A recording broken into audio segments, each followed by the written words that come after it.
یہ ترمذی اور ابن ماجہ میں حضرت انس ابن مالک رضی اللہ تعالی عنہ سے روایت ہے۔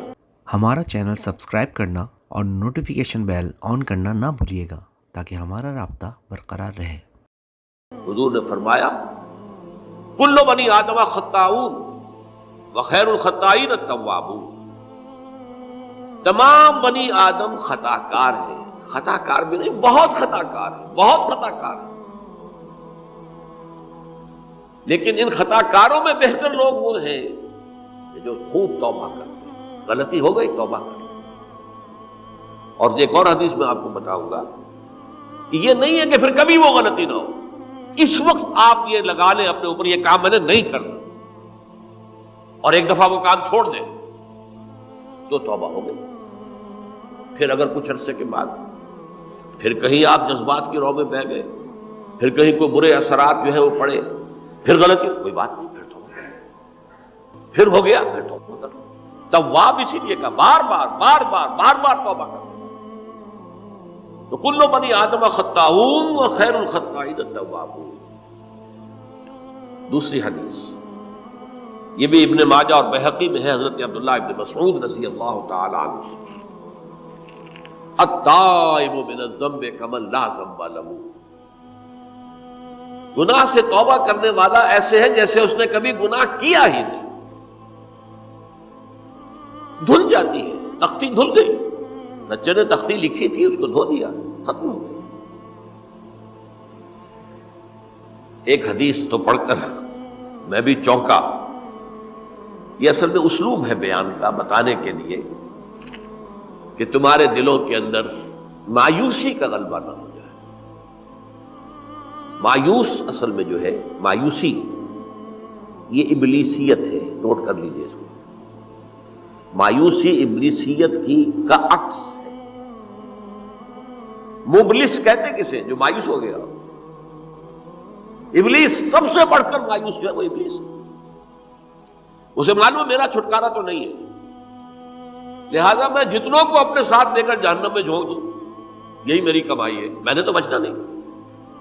تو ابلیس کہتی ہے اس کو جو انتہائی مایوس، مبلس، جو رحمت خدا بندی سے مایوس ہو چکا۔ اب اس کو دور کرنے کے لیے حدیث سنیے، اور یہ حدیث مسلم شریف کی ہے، صحیحین کے اندر، حضرت ابو ہریرہ سے۔ حضور فرماتے ہیں والذی نفسی بیدہ، قسم ہے اس ذات کی جس کے ہاتھ میں میری جان ہے، لو لم تذنبوا، اگر تم لوگ گناہ نہ کرتے، لذهب اللہ بکم، تو اللہ تعالیٰ تمہیں لے جاتا کہیں اور، ولجاء بقوم یذنبون، اور پھر کسی ایسی مخلوق کو پیدا کرتا ہے جو گناہ کرتے، فیستغفروا اللہ، اور پھر وہ اللہ سے استغفار کرتے اور توبہ کرتے، ویغفر لہم، اور اللہ تعالیٰ انہیں معاف کر دیتا۔ اسی سے ملتی جلتی ایک حدیث ہے، یہ امام احمد اور امام بہقی لائے ہیں، اور اس کے راوی حضرت علی ہے رضی اللہ تعالی عنہ۔ ان اللہ یحب العبد المؤمن المفتن التواب، ان اللہ یحب، اللہ تعالیٰ محبت کرتا ہے اپنے اس بندے سے، العبد المؤمن، جو مومن ہو۔ اس کی ایک اور بڑی پیاری حدیث آئے گی، المفتن التواب، جو بہت فتنوں میں مبتلا ہو جاتا ہو اور پھر بہت توبہ کرتا ہو، مفتن التواب، لیکن ساتھ ہی پلٹتا ہو، رجوع کرتا ہو، پھر اللہ کے حضور میں حاضر ہوتا ہو، پھر معافی مانگتا ہو۔ اللہ تعالیٰ کو اپنا ایسا بندہ بہت پسند ہے۔ اب میں کچھ اور حدیثیں آپ کو سنا رہا ہوں۔ توبہ کا دروازہ دو اعتبارات سے کہا گیا ہے کہ ایک وقت آنے پر بند ہو جاتا ہے۔ ایک حدیث کے تو الفاظ میں نوٹ کر کے نہیں لایا ہوں کہ اللہ تعالیٰ نے توبہ کا ایک دروازہ اتنا چوڑا کھلا رکھا ہوا ہے کہ جس کو عبور کرنا جو ہے وہ سال ہا سال میں ممکن ہو، اور یہ بند نہیں ہوتا جب تک کہ سورج مغرب سے طلوع نہ ہو جائے۔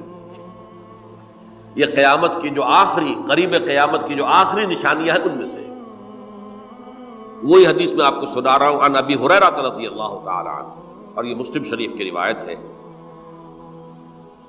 من تاب قبل ان تطلع الشمس من مغربها تاب اللہ علیہ، سورج کے مغرب سے طلوع ہونے سے قبل تک جو لوگ توبہ کریں گے اللہ تعالیٰ ان کی توبہ قبول کرے گا۔ البتہ جب وہ قیامت کی وہ نشانی ظاہر ہو جائے کہ سورج مغرب سے طلوع ہو رہا ہے، اب دروازہ توبہ کا بند ہے، اب اس کے بعد اگر توبہ کوئی کرتا ہے تو اللہ تعالیٰ اس کی توبہ کو قبول نہیں کرے گا۔ یہ تو اجتماعی سطح پر ہوئی۔ انفرادی سطح پر عن عبداللہ ابن عمر رضی اللہ تعالی عنہما عن النبی صلی اللہ علیہ وسلم قال ان اللہ عز وجل یقبل توبۃ العبد ما لم یغرغر۔ یہ ترمذی میں ہے، حضرت عبداللہ ابن عمر رضی اللہ تعالی عنہما سے کہ اللہ تعالیٰ اپنے بندے کی توبہ قبول کرتا ہے جب تک کہ وہ جسے ہم کہتے ہیں گھنگرو نہ بولنے لگے حلق کے اندر، جبکہ نزع عالم نزع ہو اور جان جو ہے وہ آ کر پھر یہاں اٹکتی ہے، تو اس وقت تک دروازہ کھلا ہے توبہ۔ لیکن جب یہ شکل ہو گئی تو دروازہ بند ہے۔ یہ انفرادی سطح پر ہو گیا، جب آپ کے موت کے آثار اتنے واضح ہو گئے کہ اب جا رہے ہیں، اب توبہ کریں گے تو توبہ قبول نہیں ہوگی۔ اجتماعی سطح پر جب قیامت جو ہے اس کی وہ گھڑی آ گئی کہ سورج مغرب سے طلوع ہو گیا، اب توبہ کا دروازہ بند۔ ایک اور حدیث ہے جو میں نے بہت مرتبہ اس کا ترجمہ تو آپ کو بہت دفعہ سنایا ہے، آج میں چاہتا ہوں اس کو پورے متن کے ساتھ آپ کے سامنے رکھوں۔ یہ حضرت انس بن مالک رضی اللہ تعالی عنہ سے مروی روایت ہے، جو حضور کے خادم خاص تھے، اور یہ متفق علیہ بھی ہے، یعنی بخاری میں بھی ہے، مسلم میں بھی ہے، لیکن تھوڑا سا فرق ہے الفاظ کا۔ تو جو مسلم شریف کی روایت ہے اس کے الفاظ کیا ہیں؟ للہ اشد فرحا بتوبۃ عبدہ حین یتوب الیہ۔ جان لو اللہ تعالیٰ کو زیادہ خوشی ہوتی ہے اپنے کسی گناہ گار بندے کی توبہ سے جبکہ وہ توبہ کرتا ہے۔ کس سے زیادہ ہوتی ہے؟ اب اس کی ایک تمثیل دی، من احدکم، ایک ایسے شخص سے بھی زیادہ بڑھ کر خوشی ہوتی ہے، کان علی راحلتہ بارض الفلات، کہ جو بہت ہی دور دراز کے اور سنسان علاقے میں سفر کر رہا تھا، فانتحرفت منہ، اس کی سواری جو ہے گم ہو گئی، وعلیہا طعامہ وشرابہ، اسی پر اس کا کھانا بھی تھا اور پانی بھی تھا۔ اونٹنی پر سفر کر رہا تھا، اسی پر ہوتا ہے راحلہ جو ہے راستے کا سامان، اچانک کہیں بیٹھا ہے تھوڑی دیر کے لیے سستانے کے لیے، کہیں اونگ آ گئی اور اونٹنی صاحبہ غائب ہو گئی۔ اب آنکھ کھلی اور اس نے دیکھا، فَأَيَّسَ مِنْهَا، تلاش کر کر کے مایوس ہو گیا، کہیں اونٹنی کا سراغ نہیں۔ اب ظاہر بات ہے کسی صحرا میں یہ کیفیت، اس کا مطلب کیا ہے؟ یقینی موت۔ فَأَتَى شَجَرَةً فَاسْتَجَعَ فِي ظِلِّهَا وَقَدْ أَيَسَ مِنْ رَاحِلَتِهِ، تو وہ ایک درخت کے نیچے اس کے سائے میں آ کے لیٹ گیا، گویا کہ موت کی امید میں۔ فَبَيْنَهُمَا وَهُوَ كَذَلِكَ إِذْ هُوَ بِهَا قَائِمَةٌ عِندَهُ، اس کی کہیں دوبارہ آنکھ لگی ہے، جو کھولا تو دیکھتا ہے اونٹنی تو موجود ہے، کھڑی ہے،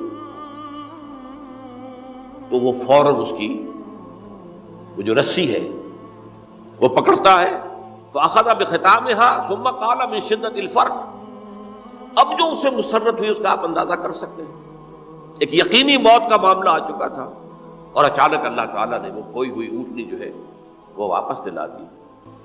تو وہ کہنا تو یہ چاہتا تھا، اللہ تو میرا رب ہے، میں تیرا بندہ ہوں، لیکن جسے ہم کہتے ہیں کہ خوشی کی انتہا فرط مسرت میں ایسی زبان لڑکھڑائی، اس نے کہا اللہم انت عبدی وانا ربک، اے اللہ تو میرا بندہ ہے، میں تیرا رب ہوں، یہ کہنا ہے۔ تو یہ کیا ہے؟ فرط مسرت جسے آپ کہتے ہیں، خوشی کی انتہا، کہ جس میں انسان جو ہے اتنی بڑی خطا کر بیٹھتا ہے۔ اللہ کو اپنے کسی گناہ گار بندے کی توبہ سے اس سے بھی زیادہ خوشی۔ ہمارا